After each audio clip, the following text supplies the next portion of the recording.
The call came at 3:47 a.m. on a Tuesday.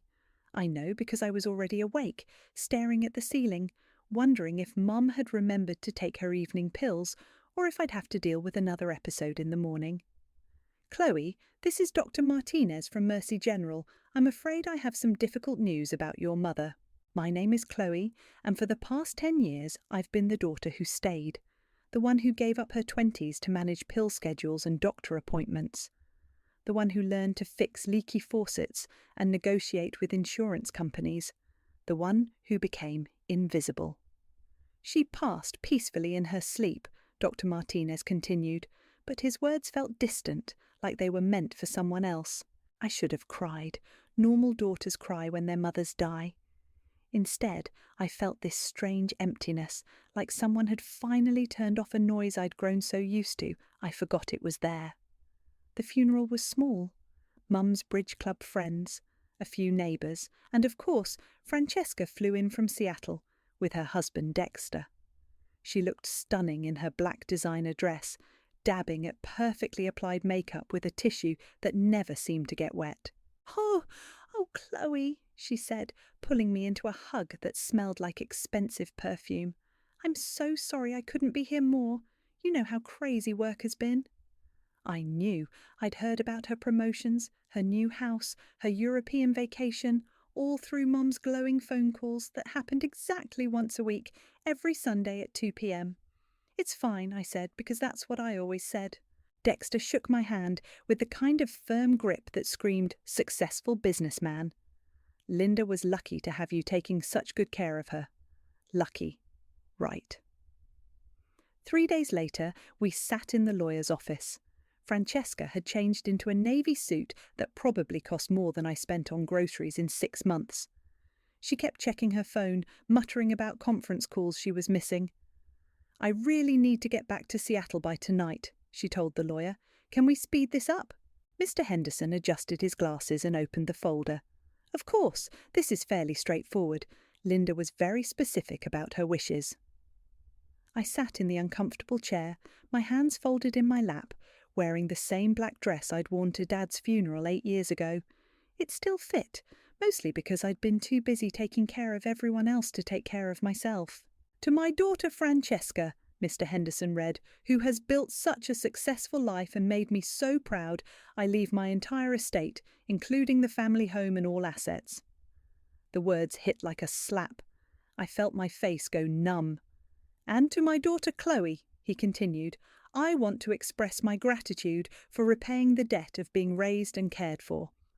I trust she will understand that her sister needs this inheritance to continue building her bright future." Francesca's eyes widened, but not with shock, with relief. She actually smiled. "Mum was always practical," she said, reaching over to squeeze my hand. "She knew you'd be fine. You're so resourceful." Resourceful, like a cockroach. Dexter was already pulling out his phone, probably calculating property values. "There is one more thing," Mr. Henderson said. "Francesca, your mother wanted me to inform you that Chloe should vacate the property within 30 days to facilitate a quick sale." "For 30 days?" I finally found my voice. "That should be plenty of time," Francesca said, not looking at me. "I mean, how much stuff could you have accumulated? And honestly, Chloe, this house is way too big for one person. You'll be happier in an apartment." "I've lived here for 10 years. Taking care of Mum, yes, but now," she shrugged, "now you can finally live your own life." Dexter cleared his throat.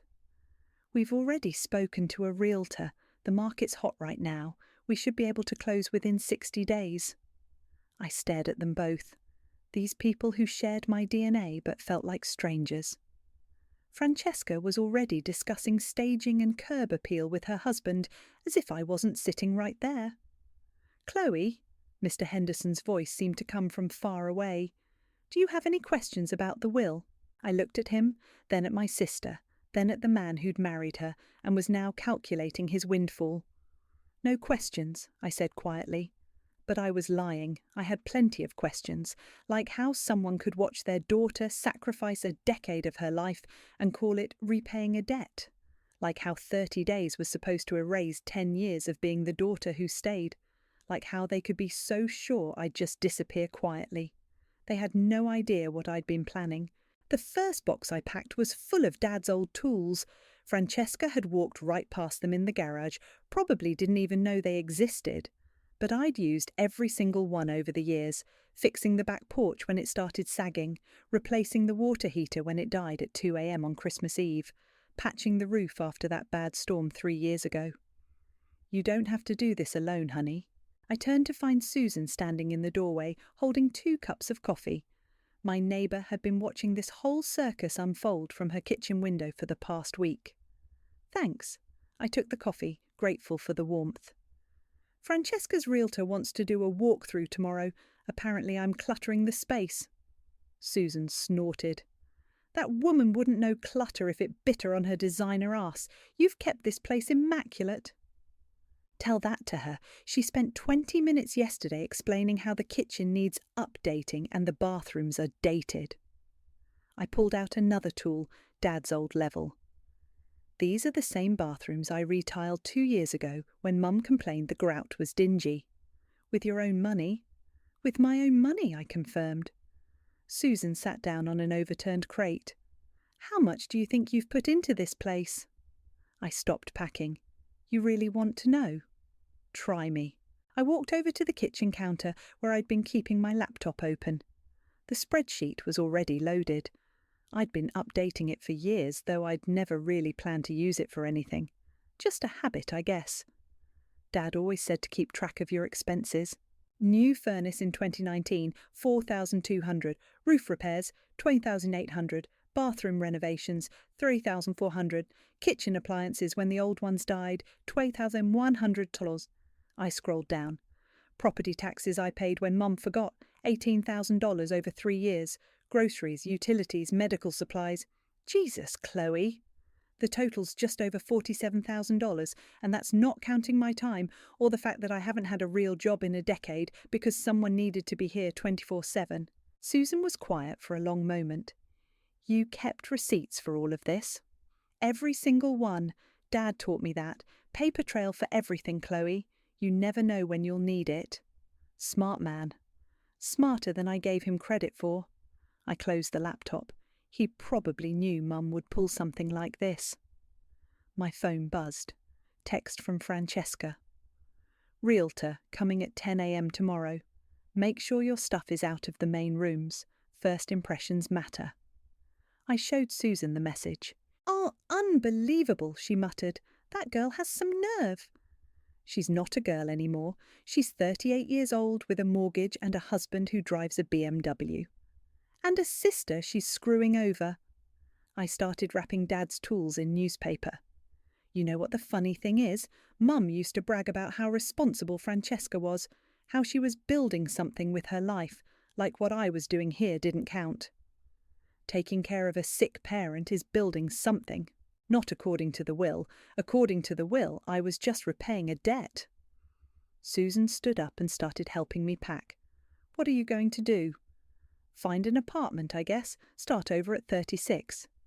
That's not what I meant. I looked at her. Susan had been married to a lawyer for 25 years before he died. She knew things. I don't know what you're talking about. Bullshit. She held up a receipt I'd dropped. This is from last month, new water heater installation. You paid for that a week before your mum died. So? So that's a lien, honey. You improved the property with your own money. That creates a legal claim. I felt something shift in my chest. A claim on what? On the house, on the sale proceeds. Susan's eyes were bright. You've been keeping records for 10 years. Every repair, every improvement, every dollar you spent maintaining this place. But the will doesn't override contract law. If you can prove you made improvements to the property with the understanding that you had an ownership interest, or even just with the expectation of being compensated. My phone rang. Francesca. What? I answered. Chloe, hi. Listen, Dexter found a buyer who's really interested, but they want to move fast, like really fast. We might be able to close in 3 weeks instead of 60 days. 3 weeks? I know it's sudden, but the market's so hot right now, and this buyer is paying cash above asking price. Isn't that great? I looked at Susan, who was making frantic gestures. That's really fast. I know, we're so lucky. Oh, and Chloe, the realtor mentioned that some of your boxes are still in the living room. Could you maybe store them in the garage or something, just until you find your own place? Sure, I said slowly. Whatever you need. You're the best. Love you. She hung up. Susan was grinning. 3 weeks, huh? 3 weeks. Perfect. That gives us just enough time. Time for what? To call my friend Yesenia. She's a lawyer who specializes in property disputes. Susan pulled out her phone. And honey, she's going to love those receipts of yours. The realtor arrived at exactly 10 a.m. in a white Mercedes, followed by Francesca and Dexter in their rental car. I watched from the kitchen window as they stood on the front porch, the realtor gesturing enthusiastically while Francesca nodded and smiled. The bones of this house are incredible, the realtor was saying as they walked through the front door. Mid-century ranch, original hardwood floors, huge lot. Your mother had excellent taste. She really did, Francesca agreed, though obviously it needs some updating. The kitchen is so dated. I was loading the dishwasher I'd bought and installed myself when the old one died 2 years ago. They walked right past me like I was part of the furniture. Oh, the kitchen has so much potential, the realtor gushed. Knock out this wall, open concept, marble countertops. You could easily get another 50,000 in value with the right renovation. Dexter pulled out his phone and started taking pictures. What do you think timeline-wise? We want to flip this fast. With the right contractor, maybe 3 months. But honestly, in this market you might not even need to renovate.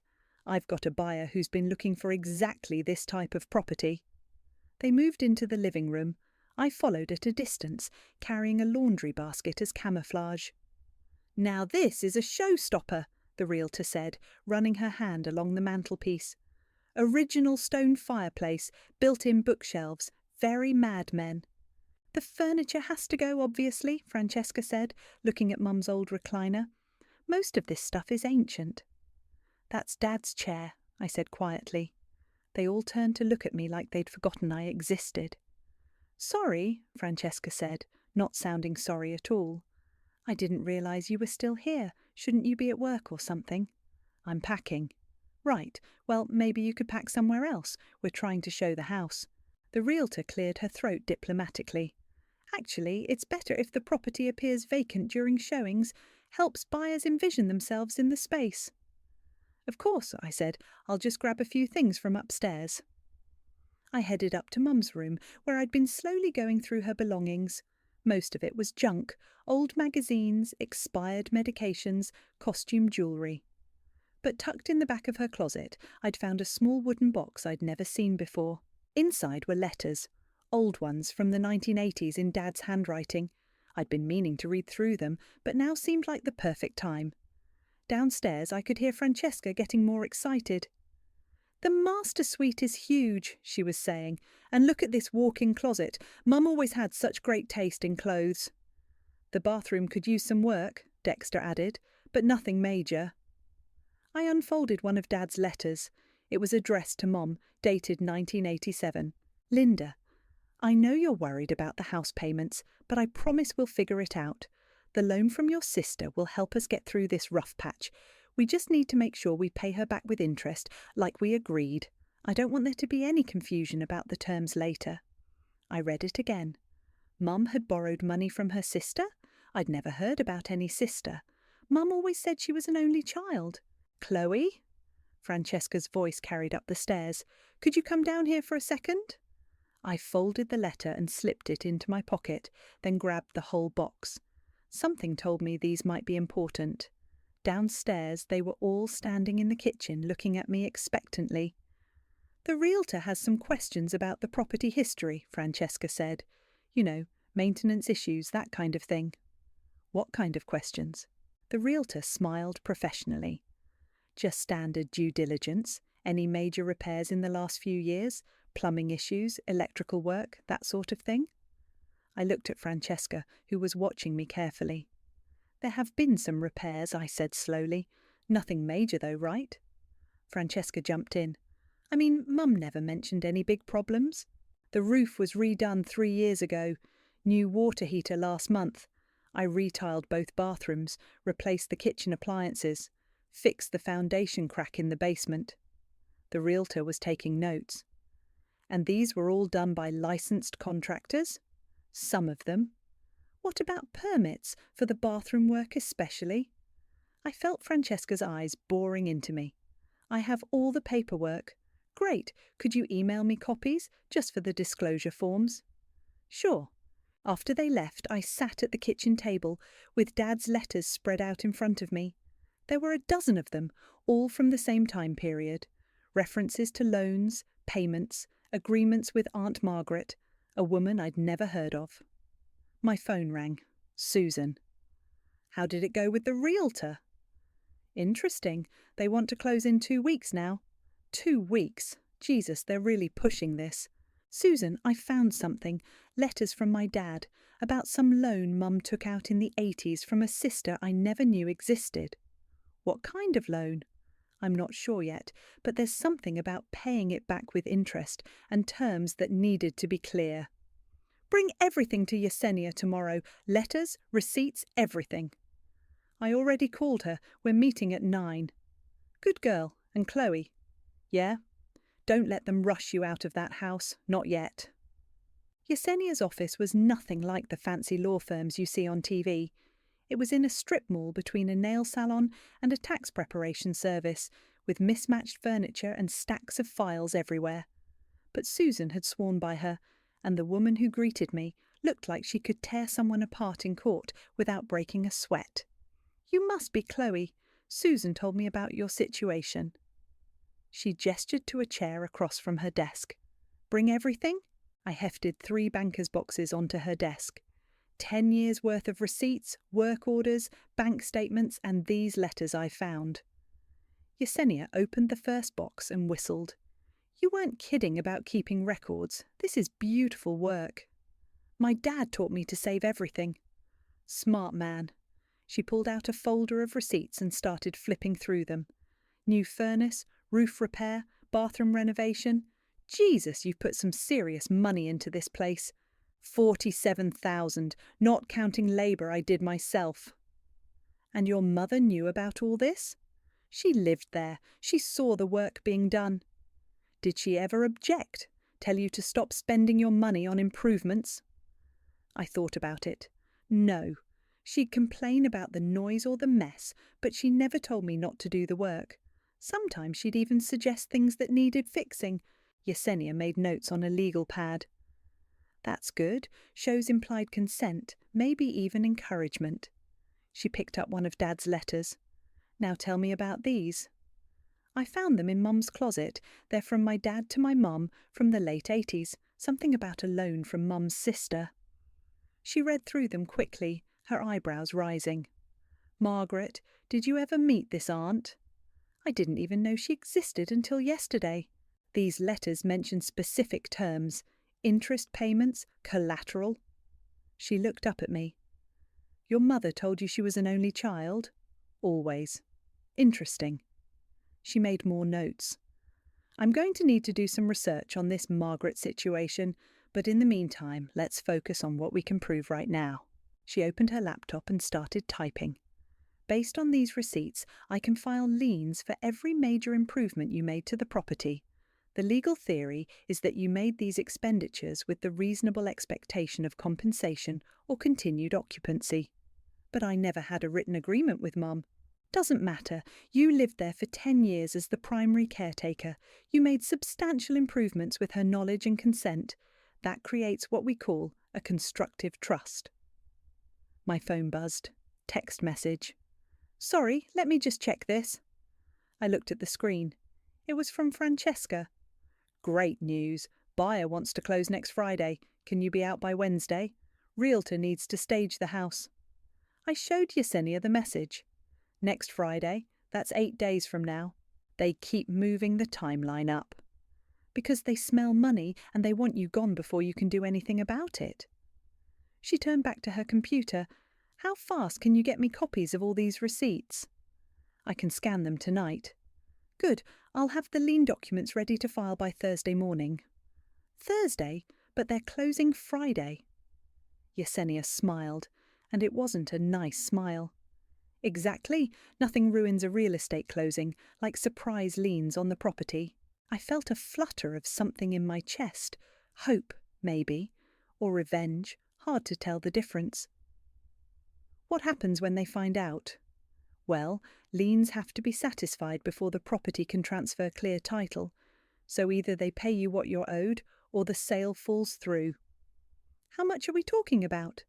She pulled out a calculator and started adding up numbers from my receipts. Conservative estimate, $68,000. I stared at her. 68,000. That's just the documented improvements. If we can prove the Margaret loan situation, it could be more. My phone rang. Francesca again. Hi, Chloe. Did you get my text about moving out Wednesday? I got it. Fantastic. Oh, and I meant to ask, do you have any paperwork about repairs or anything? The buyer's doing some kind of inspection, and they want to see maintenance records. I looked at Yesenia, who was shaking her head vigorously. I'll have to look around, I said. Great. Nothing major though, right? I mean, you didn't do any big renovations or anything. Define big. Oh, like bathrooms or kitchens, anything that would require permits. Yesenia was making slashing motions across her throat. I did some maintenance over the years. Right, but nothing that would complicate the sale. The buyer is paying cash, so we want this to go smoothly. I'm sure it will be fine. You're the best, Chloe. I don't know what we would have done without you taking care of Mum all these years. We're so grateful. Grateful, right. I have to go, Francesca. I'm in the middle of something. Of course. Love you. She hung up. Yesenia was grinning. She has no idea what's coming, does she? None. This is going to be fun. She started gathering up the receipts. Get me those scans tonight. And Chloe? Yeah? Don't move out Wednesday. In fact, don't move out at all until this is resolved. But they said... They can say whatever they want. Until those liens are satisfied, you have a legal interest in that property. Let them try to evict you. I walked out of that strip mall office feeling lighter than I had in weeks. For the first time since Mum died, I wasn't the one getting screwed over. It was someone else's turn. Wednesday morning came with Francesca pounding on the front door at 8 a.m. sharp. Chloe, open up! The staging company is here. I opened the door to find my sister standing next to a woman with a clipboard and two guys carrying furniture dollies. Why are your boxes still here? Francesca pushed past me into the living room. I thought you were moving out today. Change of plans. What do you mean, change of plans? The buyer is doing a final walkthrough tomorrow. The staging woman cleared her throat. Excuse me, but we can't stage a house that's still occupied. Our insurance doesn't cover that. Francesca whirled around. It's not occupied. She's moving out today, right now. Actually, I'm not. What? I'm not moving out. Francesca's face went through several colours. Chloe, we talked about this. The closing is Friday. You have to be out. Says who? Says me. I own this house. Actually, that's not entirely accurate. Dexter appeared in the doorway, looking annoyed. What's the hold-up? The movers are charging by the hour. Your sister-in-law has decided she's not moving out, the staging woman said. Not moving out. Dexter's voice went up an octave. What do you mean, not moving out? I mean, I'm staying. Francesca was turning red. You can't just stay. This isn't your house anymore. We'll see about that. What the hell does that mean? I walked over to the kitchen counter and picked up a manila envelope. It means I've been doing some research. Research into what? Property law, liens, constructive trusts. I pulled out a copy of one of my receipts. Did you know that when someone makes substantial improvements to a property with the owner's knowledge and consent, they can claim a legal interest in that property? The room went very quiet. That's ridiculous, Dexter said finally. You don't have any legal interest in anything. $47,000 in documented improvements says otherwise. Francesca snatched the receipt from my hand. This is for a water heater. One of many receipts. I've got 10 years' worth. So what? You chose to spend your money on repairs. Nobody forced you. True, but I did it while living here as the primary caretaker, with Mum's full knowledge and encouragement. That creates what lawyers call an implied agreement. The staging woman was backing toward the door. Maybe we should reschedule this. No! Francesca spun around. We're not rescheduling anything. Chloe, you're being ridiculous. You can't just make up legal theories and expect them to stick.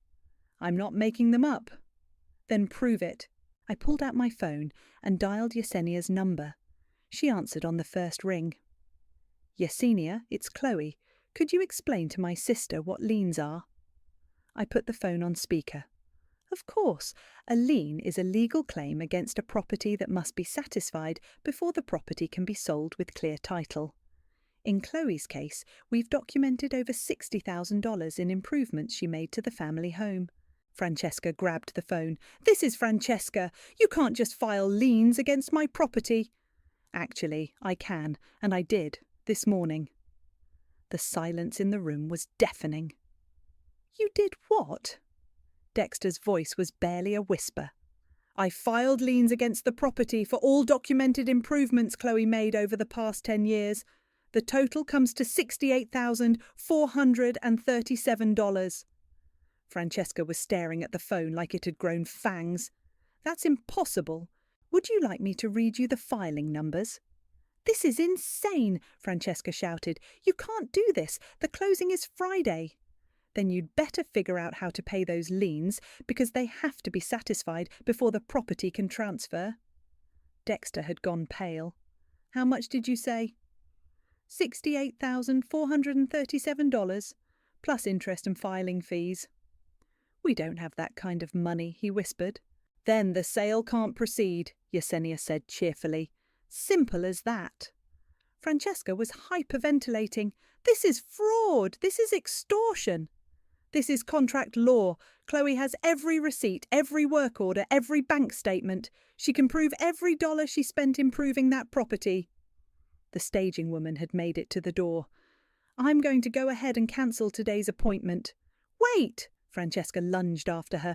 We can work this out. But the woman was already loading her clipboard into her van. Dexter was pacing now. There has to be something we can do. Can't we contest the liens? You can try, Yesenia said, but you'd need to prove that Chloe didn't make those improvements, or that she made them without Linda's knowledge or consent. Given that she lived in the house for 10 years as the primary caregiver, that's going to be difficult. What about the will? Francesca demanded. Mum left me everything. The will doesn't override existing legal claims against the property. If someone has a valid lien, it has to be paid regardless of what the will says. I took the phone back. Thanks, Yesenia. I'll call you later. Anytime. And Chloe, don't let them pressure you into anything. You hold all the cards now. I hung up. Francesca was staring at me like she'd never seen me before. You planned this. I documented my expenses. That's not planning, that's being responsible. You knew this whole time that you were going to screw us over. I knew that I'd spent 10 years taking care of Mom and this house while you built your life in Seattle. I knew that I'd put my own money into keeping this place from falling apart. And I knew that when push came to shove, you'd throw me away like garbage. That's not 30 days, Francesca. You gave me 30 days to disappear after 10 years of service, like I was some kind of employee you were laying off. Dexter was still pacing. There has to be a way around this. There is, I said. Pay me what I'm owed. We don't have $70,000. Then I guess you don't have a house to sell. Friday morning, I sat in my car across the street from Premier Title Company, watching Francesca and Dexter walk through the front doors. They both looked like they hadn't slept in days. Good. My phone rang. Yesenia. You ready for this? As ready as I'll ever be. Remember, you don't have to be there. I can handle everything from here. No, I want to see their faces. Fair enough. The courier should be arriving in about 10 minutes with the lien packet. Full documentation, filing receipts, everything. What happens if they try to proceed anyway? They can't. The title company won't issue a clear title with outstanding liens. The buyer's attorney will shut it down immediately. Through the window, I could see them sitting at a conference table with several other people, the buyer, 2 lawyers, and a woman who must be the title officer. Yesenia, what if they try to blame me for sabotaging the sale? Let them. You have every right to protect your interests. Besides, they're the ones who tried to rush you out and sell the house without addressing legitimate claims. A courier van pulled up to the building. "Showtime," I said. "I'll be on standby. Call me when it's over." I hung up and watched the courier walk into the building carrying a thick manila envelope. My phone started ringing almost immediately. Francesca. "Chloe, what the hell is this?" "What's what?" "Some courier just delivered a stack of papers to our closing. They're saying there are liens on the house." "Oh, that." "Oh, that? Oh, that? Do you have any idea what you've done?" Through the window, I could see her pacing in the conference room, gesturing wildly while everyone else sat frozen. "I filed legitimate claims for money I spent on the property. The buyer is threatening to walk away. That's between you and the buyer. Chloe, please, we can work something out. We don't have to do this. We already did this. You gave me 30 days to disappear, remember? I was just trying to help you move on with your life. By stealing my inheritance and kicking me out of my home? It's not your home. Mom left it to me." "Mom left you a house with $68,000 in liens against it. Congratulations." I could hear Dexter in the background, his voice getting louder. "Tell her we'll sue. Tell her we'll take her to court." "Did you hear that?" Francesca asked. "I heard it. Tell Dexter that I'd love to see him explain to a judge why he thinks I shouldn't be compensated for 10 years of unpaid labour and property improvements." "You weren't unpaid. You lived there rent-free." "I lived there as a caregiver. That's not the same thing as living there rent-free." The title officer was now standing at the head of the table, holding up papers and shaking her head. The buyer's lawyer was packing up his briefcase. "Chloe, the buyer is leaving. The whole deal is falling apart." "Sounds like a problem for you to solve." "How are we supposed to solve this? We don't have $70,000. "Then maybe you shouldn't have tried to sell a house with outstanding liens." "We didn't know about the liens." "You knew I'd spent money on repairs. You just didn't care." Dexter grabbed the phone. "Chloe, listen to me. We can negotiate. Maybe we can work out a payment plan or something." "A payment plan?" "Yeah, like we pay you back over time, monthly installments." "From the proceeds of the house sale?" "Well, yeah." "The house sale that just fell through because of the liens?" Silence. "Here's a better idea, Dexter. Pay off the liens, then you can sell the house." "With what money?" "Not my problem." Francesca took the phone back. "Chloe, you're being vindictive. This isn't like you." "You're right. The old me would have just taken it, would have packed up my boxes and disappeared like a good little sister. But the old me was stupid." "We're family." "Family doesn't throw each other away." "I wasn't throwing you away. I was trying to help you become independent." "By stealing my inheritance and making me homeless?" "It's not stealing if Mum left it to me." "And it's not stealing if I file legitimate liens for money I spent on the property." Through the window, I watched the buyer and his lawyer walk out of the building. The title officer was gathering up papers while Francesca and Dexter sat slumped in their chairs. "The buyer just left," I said. "I know, I can see him." "Guess you'll have to find another buyer, one who doesn't mind purchasing a house with liens." "No one will buy it with liens." "Then I guess you'll have to pay them off first." "We can't." "Then I guess you can't sell the house." "Chloe, please, we'll lose everything. Our house payment, Dexter's business loan, everything depends on this sale." "Should have thought of that before you decided to screw me over." "We weren't trying to screw you over." "What would you call it then?" Long pause. We thought you'd be okay. You're so capable, so resourceful. We thought you'd land on your feet." "While you took everything and left me with nothing." "It wasn't supposed to be like this." "And no, It was supposed to be easier. You were supposed to get your money, and I was supposed to disappear quietly. But I didn't disappear, did I? Another long pause. What do you want, Chloe? I want what I'm owed, every penny. And if we can't pay it, then I guess we'll all be living in Mum's house together. Won't that be fun? I hung up and watched them through the window, sitting in that conference room with their heads in their hands, finally understanding that their little sister wasn't as helpless as they'd thought. The calls started that afternoon. First Francesca, then Dexter, then Francesca again. I let them all go to voicemail. Chloe, please call me back. We need to talk about this rationally. Chloe, this is Dexter. My lawyer says we might have grounds to contest the liens. Call me. Chloe, I'm begging you. We can figure this out together. Please. I was sitting on the front porch when Susan came over with 2 glasses of wine. Rough day? The best day I've had in years. She handed me a glass and sat down in Mum's old wicker chair. I saw the title company cars leave this morning. No moving trucks, though. No moving trucks. So it worked. It worked. Susan raised her glass. To justice.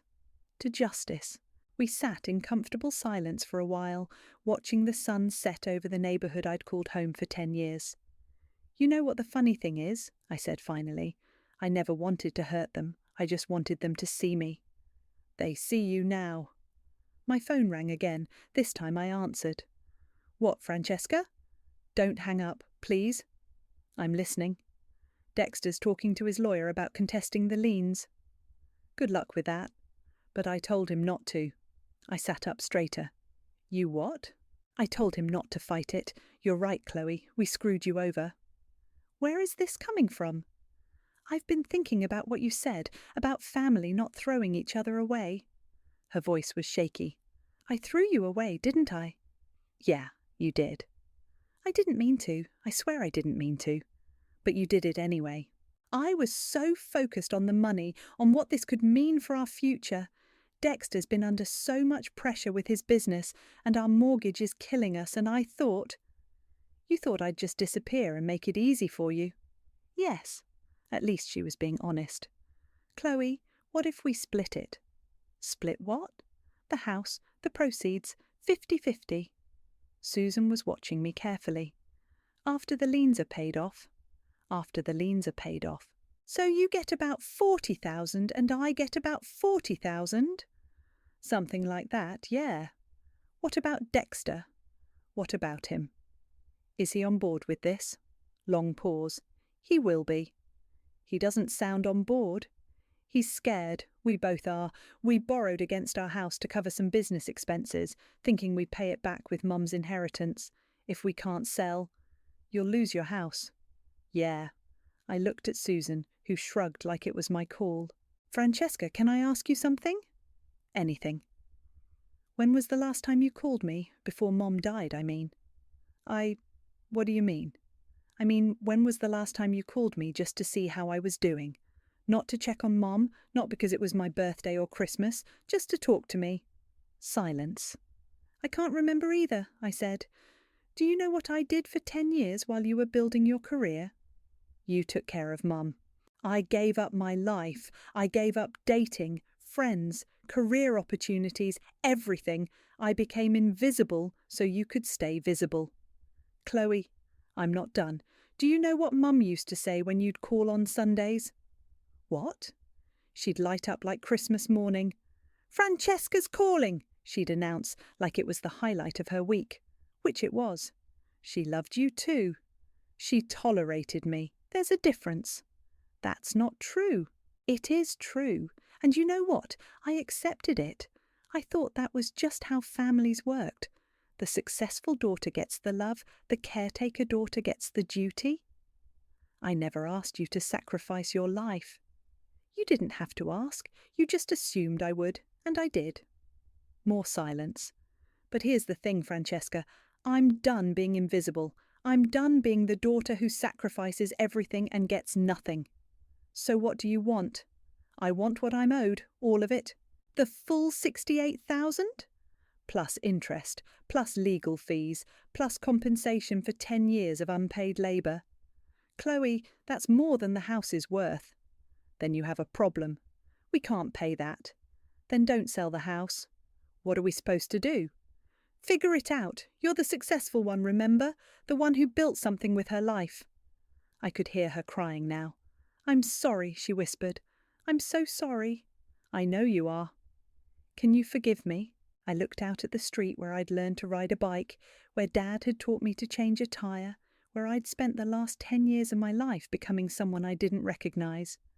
Ask me in a year. A year? After you've figured out how to pay me back. After you've had time to think about what family really means.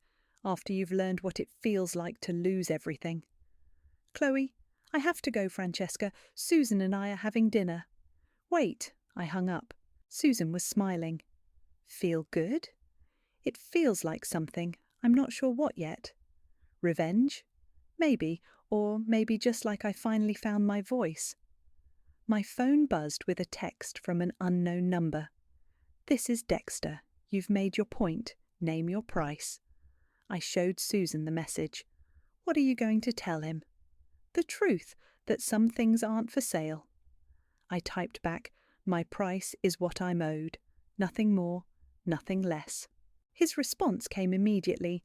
That's impossible and you know it. Then I guess we have nothing to discuss. You're destroying your own family. I stared at that message for a long time before responding. No, I'm finally standing up to them. The doorbell rang on a Tuesday morning while I was having coffee in the kitchen. Through the window I could see Francesca standing on the porch alone, no Dexter in sight. She looked smaller somehow, like she'd shrunk since the failed closing. I opened the door but didn't invite her in. Hi. Can we talk? We're talking. She shifted her weight from foot to foot. Can I come in, please? I stepped aside and let her pass. She walked into the living room and stood there awkwardly, like she was visiting a stranger's house. Coffee? I asked. Sure. I poured her a cup and we sat at the kitchen table where we'd eaten countless childhood breakfasts. The silence stretched between us. Dexter left, she said finally. Left for work? Left me. He moved out yesterday. I sipped my coffee and waited. He said I was weak, said I should have fought the liens harder, should have found a way to make you back down. She laughed bitterly. He called you a manipulative bitch. Charming. I told him to get out. Good for you. He took half our savings and moved in with his brother, filed for divorce this morning. I'm sorry. She looked up at me, surprised. Are you? I'm sorry your marriage fell apart. I'm not sorry he's gone. He was never good enough for you anyway. We both turned. Susan was standing in the doorway holding a plate of muffins. Sorry, your front door was open. I brought breakfast. She set the plate on the table and looked between us. Should I go? Stay, I said. Francesca was just telling me about her divorce. Susan sat down and helped herself to a muffin. About time. That man was a parasite. Francesca almost smiled. You never liked him. Honey, nobody liked him.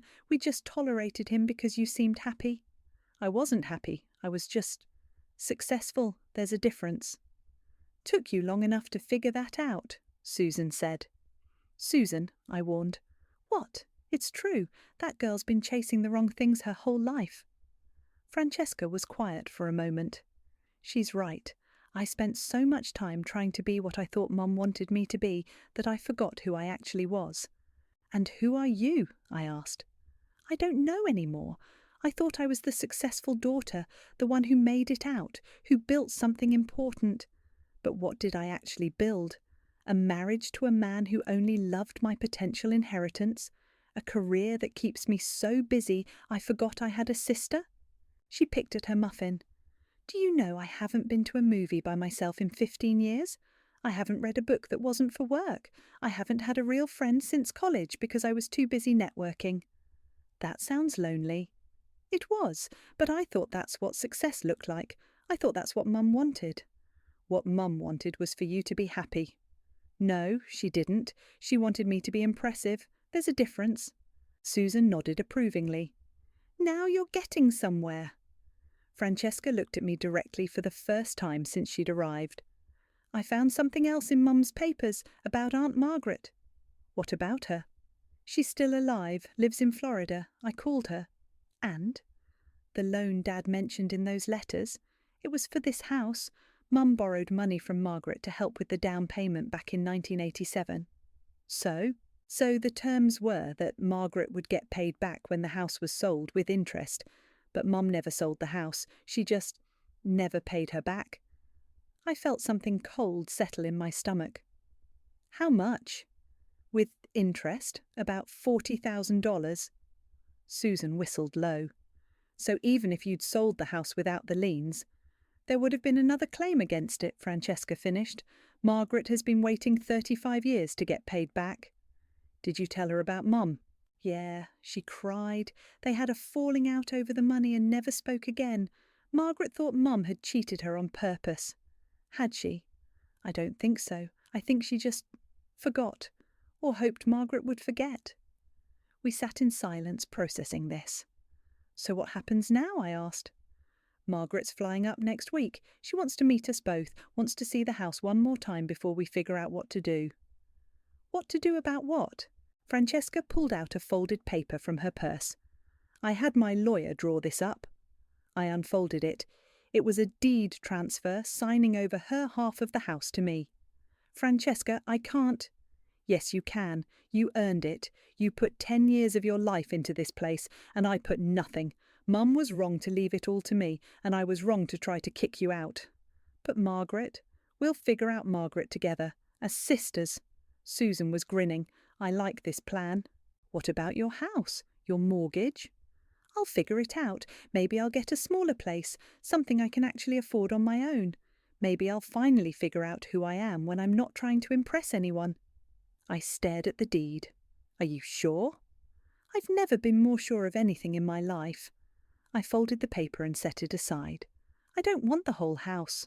What? I want us to own it together, 50-50, real partners this time. But the liens? We'll work it out.